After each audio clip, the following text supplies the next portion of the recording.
Welcome to the Geeky Grilling Gala. I am Heather. We are honored to have our friend Barb from the Sweet Mac Shop here to teach us all things Macs. Now, before you're like, wait a minute, this is not the baking show, this is the grilling week. Yep. We have a twist for you guys. We are going to be doing what? We are making my Macs on a Traeger grill. Yes. What? So a few months ago, Barb reached out and was like, I would love to film something. I'm going to be coming in June because I'm running a race. And how would you feel about filming something? And our minds started turning, and quickly, within like, I would say 30 seconds, we were like, let's do Macs on the Traeger. Because number one, we firmly believe that the Traeger is an extension of your kitchen. It is an outdoor oven. It takes the high and low temps. It's going to be able to bake things consistently and beautifully. So within like an hour after we had this conversation, you had whipped up a batch of Macs, and you're like, it works! It works! It took like a few times to try to get it, but once I tweaked a few things, it worked, and the taste was delicious. Oh. Did you get a smoked flavor on it? Yes, Okay. a little bit of a smoked flavor, so I thought, oh gosh, the peach cobbler Mac, Yes. the s'more Mac, like so many Macs could accompany this delicious smoke flavor. So we're really excited to be able to show you what options you have when you're using your Traeger. But let's first go into the making of the Mac, because number one, this seems to be one of those things that a lot of people can't quite grasp. Me included. I will like 100% let you know that I cannot successfully do this. This is why we have Barb and Spencer here to make sure that we are fully like stocked up on our Macs. But I know that a lot of people out there want to know the secrets behind what to do. They do, and I guess the best secret would be just be thorough. So you can't rush the process. It's kind of like your 2-year-old and you want to try to get their shoes and socks and shirt on out the door.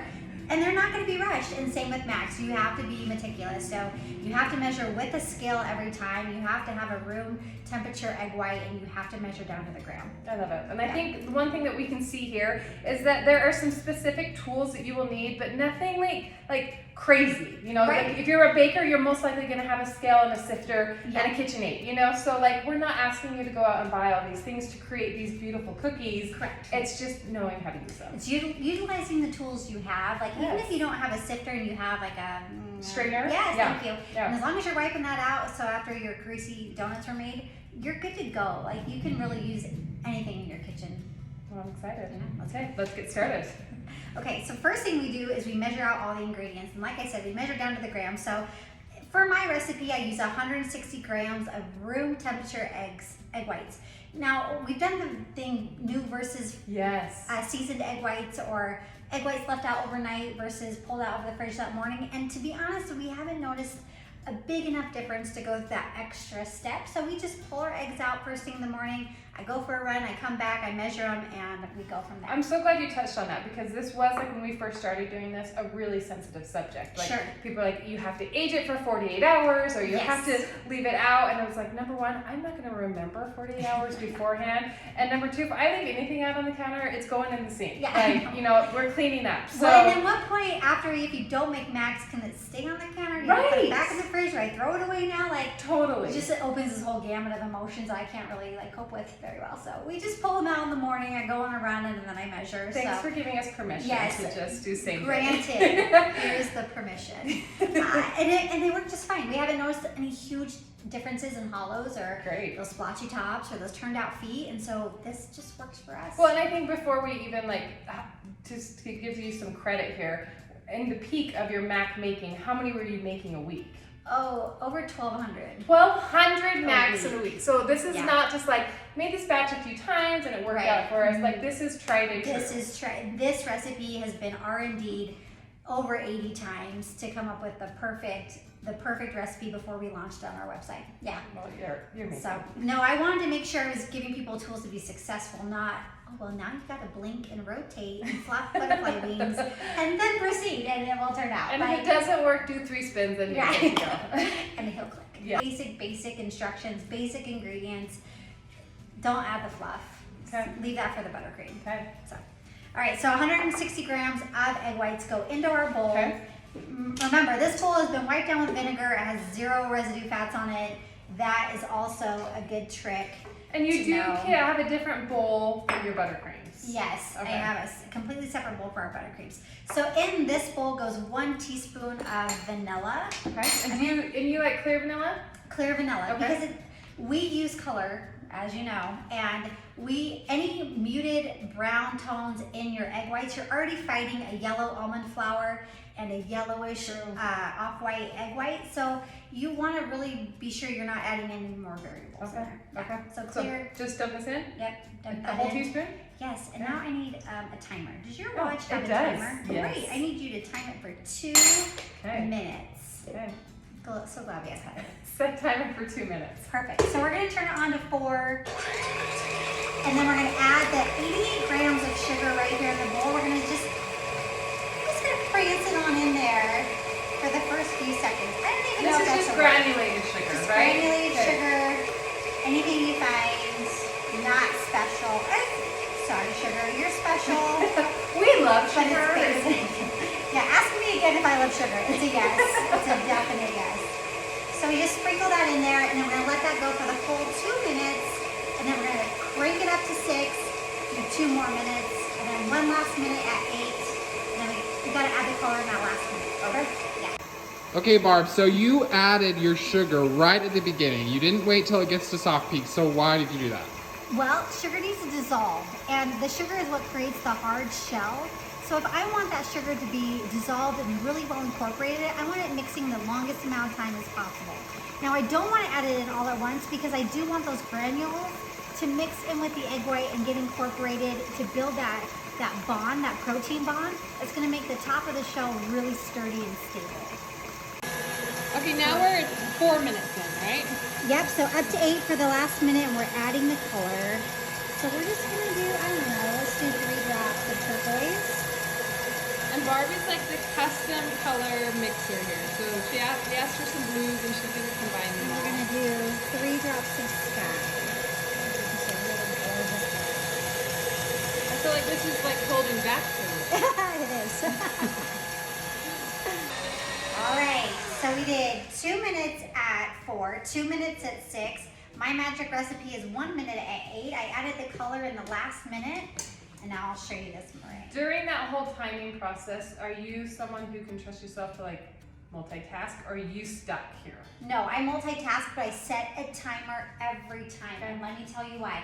So many parts of the macaron making process has variables, right? Speed variable, temperature of egg whites, when you add the sugar, there's so many things that can change. Don't go away from the things that can stay the same. That you can be So consistent with. set a timer, always measure, and then you're eliminating 2 of the variables that could possibly be going wrong in your Smart. max. Yeah, Smart. So- Okay. I don't trust myself. I feel like I am one of those that like, I'll just throw a little laundry in, and then I'm like, wait, what was I doing? Oh no, I do that, and this might be TMI, but I can use the restroom in 62 seconds.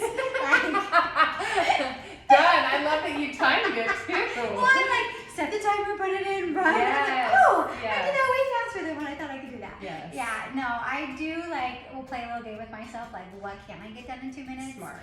And then sometimes We're I'm women. like, We have to. I'm like, that's a wasted 2 minutes, and Yes. I just am always moving, so. Before watches were like on our wrist or like readily available with timers, we used to sell these timers that you would hang around your neck, and I was like, that is the stupidest thing. Why do people? And now I'm like, I need all the timers around my neck reminding me Like, what 1, to 2, do. 3, 4, Yes.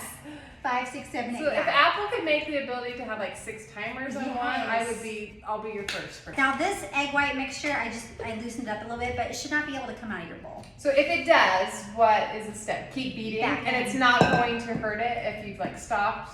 and No, then- not okay. if you stopped and left it for a couple minutes. Yeah, that you're already breaking down the proteins in there. Okay. But if you can get it right back in and go, So a good way to test is, did you dip the So I beater in just- there and smush it around, pull it up. So we're using our gear spatula. Obviously, I love the spoonula. I'll have it in my grave when I die and the surrounding area of everything because I just love them that much. they So- are fantastic. All the dry ingredients are in, and now we're just going around the bowl in kind of a folding motion, but then we're dragging it through the middle just to get everything incorporated. Are you worried about over mixing at this point? Not at this point. At this Okay. point, you just need to get those dry ingredients in with the wet. Now, at some point, you need to like scrape the bottom because, like I said this word, pockets of dry, and someone's like, you sound like, what was that French chef? Spencer, no? It's the famous woman, Julia Child. Julia Child. They're like, pockets of dry. And I'm like, yeah, pockets of dry. But you want to make sure all the dry ingredients are off the bottom and incorporated in. Also, if you have any lingering little amounts of egg white, you might have concave max on the bottom. Okay. So that's actually not completely incorporated, and so that egg white is melting into the bottom of your mat, pulling it up off your mat. I noticed some mats that people make, some of them are like a little bit more bumpy, some are a little bit more smoother. Is that going back to the almond flour? That's back to the almond flour, Okay. that's back to the product, that's back to how many times you're sifting. Okay. If you're sifting more than once, that all has to do with that. Okay. For classes and stuff, we've like sifted and then thrown everything into a food processor. Have you ever So done something food like that? processor with almond flour can release oils. Okay. So I do not, 0 stars, do Okay. not recommend throwing it into a food processor. You'll Okay. end up having to bake your flour to get those oils back out. Got it. And you love just the Costco almond flour. I just, you know, if it ain't broke.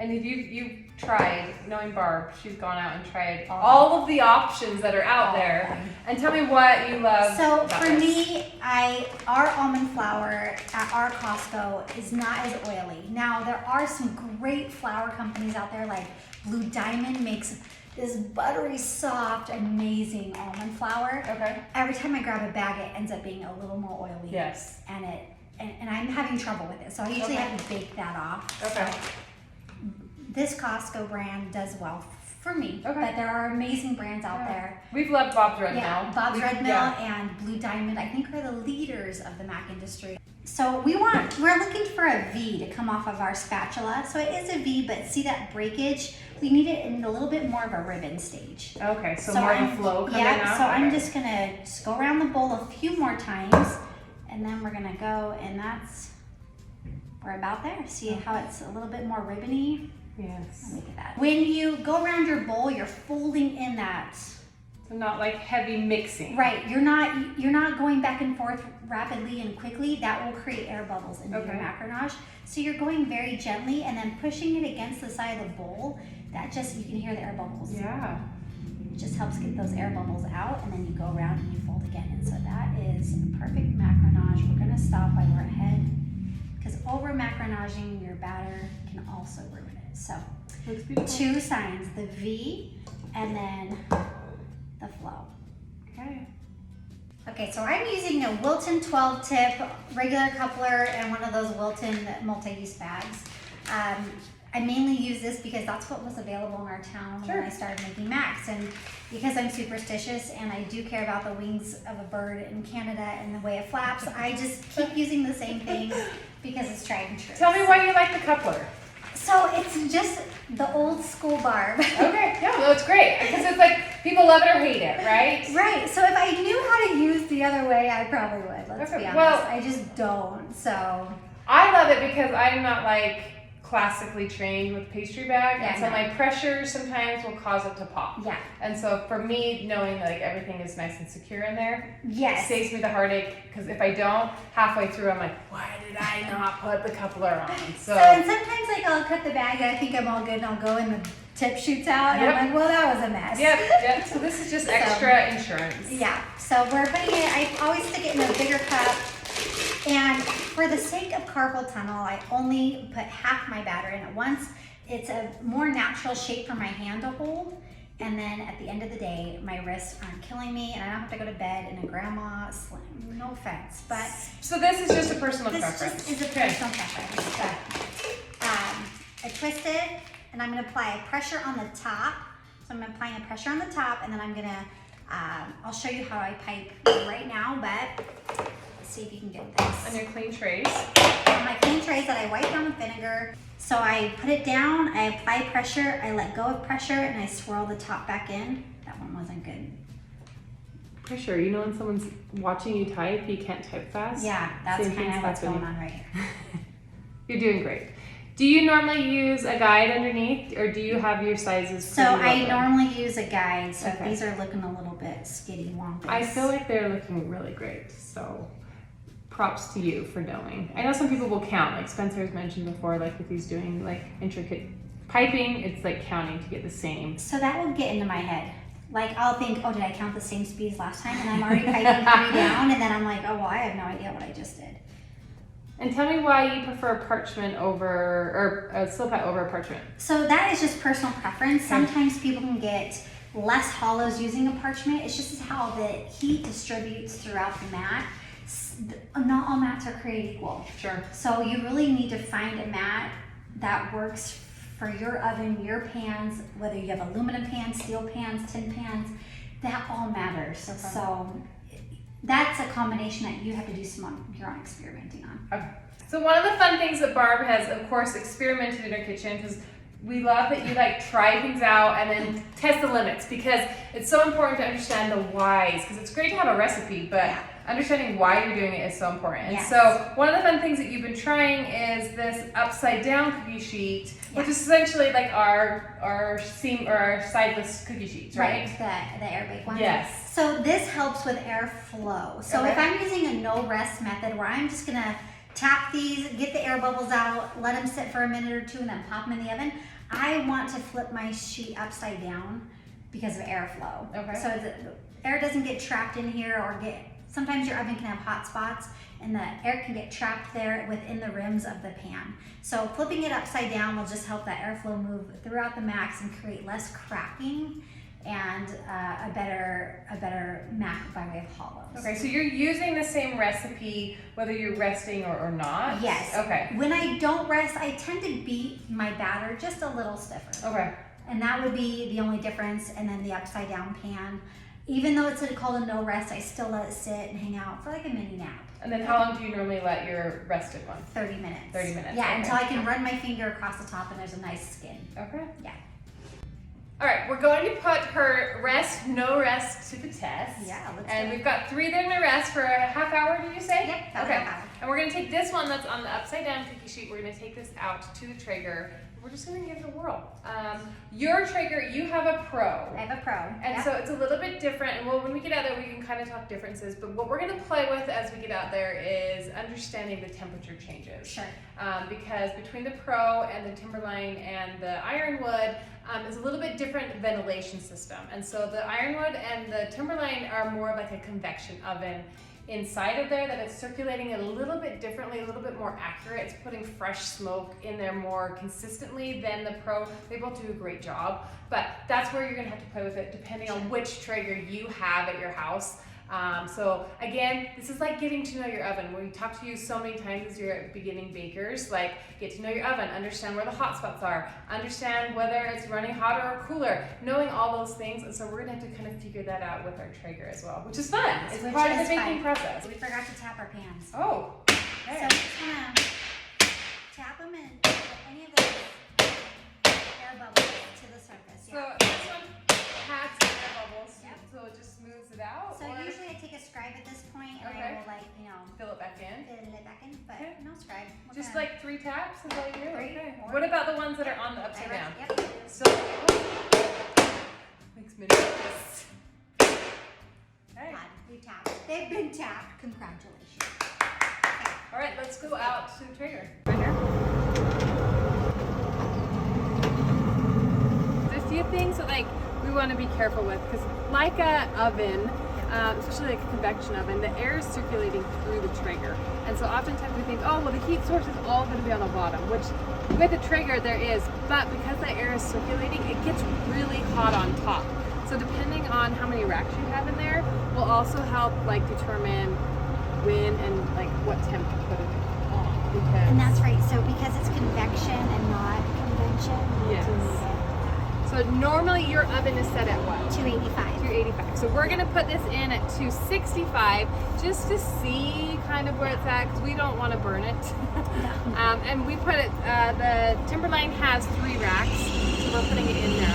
Right. Let's just see. And if we see that it's cracking or we have shells that are popping, then we know that maybe the bottom rack is the better rack. So how long are we gonna keep this in here? I put 18 minutes on my timer. Okay. We'll check it after 18. Yeah. We're really nervous. We've had it in for how long? We had it in for almost 18 minutes. So we're nervous because we're gonna check the air fan, kind of like where things are landing. Yeah. Also, I'm nervous to see if they've all cracked. I'm nervous too. So Here we go. This is like true first reaction. Oh, they look so good. They Okay, look. but they need to bake longer because I can see that the tops are almost Okay, so smashed. close it. Yeah. close They it. look amazing. That is awesome. First try in a brand new Traeger. Yeah. We took a few things into account though. We Yeah. lowered the temp because we knew that it was going to be a little more convection, and we put it in the middle rack. Yeah. This so far is a winner. Yeah, winner. So what are we looking for? So you want to see the feet. You want to make sure you don't have any cracking. The cooking is even, and you won't really know the final product until it's off. Okay. But Is it ready to come off? Yeah. Oh, guys, like I hope you can really see how gorgeous and consistent this bake. We were a little worried Yeah, the air really circulation wave to the top or just not consistent, but front to back they look really Yeah, they look consistent. really good. Traeger, you Traeger. outdid yourselves again. Yes, you did. We're gonna try 2 pans. But you were really particular with which ones we grabbed because you wanted to make sure, number one, that they were on the same type of sill pad, so Right. there wasn't that variable that was going to be changing it. But we really found that within the Traeger, the air circulation was really even throughout it. Right. So if it's a true convection, we'll be able to put 2 pans in there and they'll both consistently bake.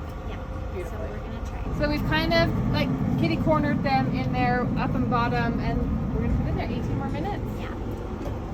Okay, so the Macs have been out on the Traeger. We did a little switcheroo, and now I'm here with Barb. We're gonna talk all about the fillings. And yes, Barb is a master of Macs, and she's a master of color, but she's also a master of fillings. If you don't follow her already, she makes the most amazing twists on the regular things. She comes up with her own recipes. It's just like so fascinating to watch. So just kind of take me through how you come up with this stuff. Okay, so for today, the inspirational, I was thinking smoker, and I was thinking of smoky, that campfire, s'more. Oh, perfect. My with, favorite. I know, with the s'more, there's just some basic fundamentals, right? We need a chocolate buttercream, which we'll make. Okay. We need some marshmallow for the middle, and then I'm using our graham cracker crumble for that little bit of graham cracker taste. You could even sprinkle some cinnamon on this to take it up a notch. Yeah, yum. So that is one of the flavors. The second flavor inspiration, I found this candy bar. We love Tony's. And I think I got it from here. And You I had it did, yeah. shipped. And I saved them. Kids, you don't even know this exists. And this flavor is dark chocolate pecan coconut. So to this, I thought we could chop it up and stick it in the middle, along with, I have Yum. your toasted coconut that I love. course. It's actually an ice cream topping, but It is. works We use it for so many things. perfect in Max, yes. And then I have some candied pecans out of my pantry that will Perfect. smash up and put in the middle. So it sounds like you really just like find things in nature to inspire you.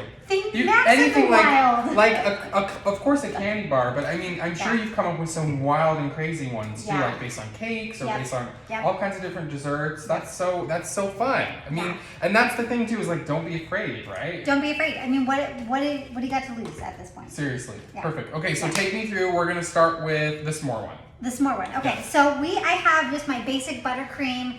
I find this on our website, and we're gonna add just a little bit of cocoa. So if you want to Okay. sift like just a teaspoon Okay. up to a tablespoon of cocoa. So we're using our extra brute cocoa. We love this stuff. It's got an amazing chocolatey flavor. Perfect. So that's Probably good. Yep, we're probably. And we're gonna sift this because we don't want those lumps, right? Yep. And we're gonna mix that up, and that's gonna be Okay. our chocolate surround ring. And so then we put all the goodies in the middle well. That way, when we pipe the outside ring, we're gonna pipe it tall enough so the top can stick. The middles will smush into the middle of your mac and absorb any hollows that you might have, and you have a perfect structured cookie. Done. Okay, so I've got this chocolate buttercream. Yep. That looks delicious. Yep, so we'll just pipe that on the outside ring Okay. of our mac, and then we'll add a little bit of our marshmallow fluff, because that's what s'mores are made of.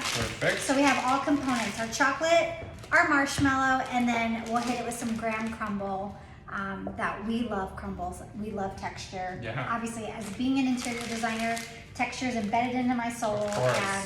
And so we add the texture in the max as well. Yeah, and that really adds to it because I've seen a lot of just like, you know, just buttercream in there, Yeah. or just chocolate or Ganache something. or- But it's nice to have those extra things because it Yeah. adds a lot of texture to it. And it just is that little pop of flavor, which also works out so perfect. Totally. Yeah. So how do you put the marshmallow fluff in there? Do you put it in a piping So bag? I also put the marshmallow, yes. So I've had lots of long night discussions with this marshmallow fluff and lots of counseling because fluff is so hard. It's true. So when I first started making Macs, I thought I needed a full layer of fluff. Okay. So then I had these tops that were like sliding off. Oh, true. And I would like freeze them and they would end up like a row, and I'm like, well, that's enough of that. And I signed off the marshmallow fluff, but then I figured out I could stick it inside the well and it keeps it contained and it can't go anywhere. Gotcha. It's a win. Okay, so we're doing that with this, Yep. and then we're gonna do the graham cracker. So then Yep. take me through the other one. What are we So gonna do? this other one, the chocolate pecan, we're actually gonna chop up a little bit of this candy bar, and then to our chocolate buttercream, we're just going to add some of our toasted Okay. coconut, and we're gonna smush up a little bit of pecan, and that is it. So this is gonna be a drier mac. Okay. The middle will be drier than our marshmallow fluff, but Okay. it will be delicious. Cool. Okay, so we're gonna get all this stuff ready, and then we'll show you how we assemble them. Perfect. Our bottoms are shiny, they're looking good. I think fluctuating temperature of the Traeger, that's to be expected, but overall they're really looking good. So And they taste good too. yeah, they taste like smoke. And they do. They're very smoky, which is awesome. So I think the s'more is gonna be a win. Mhm. So we're just gonna take this chocolate buttercream and I pipe a couple rows around just to get that well. So you like a filled. little bit of a taller well. Yes, because when we fill it with the stuff, Mm-hmm. so here's the marshmallow, lose my religion, not really. Ooh, yum. And then we're gonna hit it with some crumble. That crumble really just adds so much to it, that texture. And they're really easy to make. I know you have the recipe. Yes. We'll link over to the recipes. Yes. But, I mean, you have recipes for so many of them. Yeah, we have, So good. I know, eat it. I love it. I'm gonna eat it. It is so smoky. That is weird. Yeah, so a peach cobbler mac would be delicious. A raspberry cobbler. Think of everything in the campfire, like a pineapple dump cake mac. That'll be good. We'll make that recipe and we'll get it up on our website. Yeah. So the other one is going to be same components. So if you want to pipe a ring of chocolate, Okay. these are candied pecans. So I toasted them in a pan with a little bit of sugar. So they're called candied. So we got that ring going on I'm not around. as fast as her. No, you're just fine. So then we're gonna put some of our pecans in the middle, right? We're gonna put some of our coconut in the middle. And then in a different world, we chop up this candy bar and stick it in. Put But, right in. yeah, But even that though would be that good. is still gonna be very delicious. Amazing. Okay, so yeah. that's two different options. Again, she has a ton more over there. But when you're doing this, especially on the Traeger, think about the way it's being baked, that smoky flavor we want. So anything with like a summer fruit on there would be good, like a cobbler style, or these fun, yummy campfire flavors. It's just gonna be delicious. It's So gonna be so good. thanks, Barb. Yeah, thank you. For the 2-pan method, every baker wants to know if they can make 2 pans of max. So let's see, I'm a little nervous. Oh, Nope, we're golden. And the tops look so good. splotchy. Look at that. That's So we made an adjustment this second time. We did change the temp back up to 285. 285, yeah. You were mentioning that, like, even though it is a true convection, it's still the smoke that's like moving through there. And so we bumped it to 285 because the first ones we took out were beautifully baked, but as they sat, The tops are very fragile. Okay. And that's not an ideal max. Okay. So you really want those tops strong so you can fill them and apply the pressure to have everything snugged in there like a nice little button. and I love that, like, it did not affect you put Right. 2 pans in Yeah, there 2 pans. and got it all done. I know. 285. Or again. Double pans, Double max square. on the Traeger. So as we finish up and pull off these amazing macs off the Traeger, we thought it'd be fun to ask Barb what like grilling or baking to get away means to you. So for me, like being in the kitchen and creating something that's, you know, either scrumptious, savory, sweet, and eating it and being by people you love, that to me is escaping like all the mundane things of life. So for us, baking is a getaway because we love to share and and enjoy our treats. Well, and your story about how you started making Macs was with teaching your kids math and getting them in the kitchen. It's such a beautiful inspiration for all of us to be able to like take those things that maybe would have stressed us out and found ways to like, let's make life enjoyable, which is, you continue to do this and you share the goodness through Macs and fillings and frostings and all the great things that you do in your kitchen with the world. So, Oh, thank you. Barb, you're a joy to all of us. Thanks for helping us get away. Yeah, you're welcome.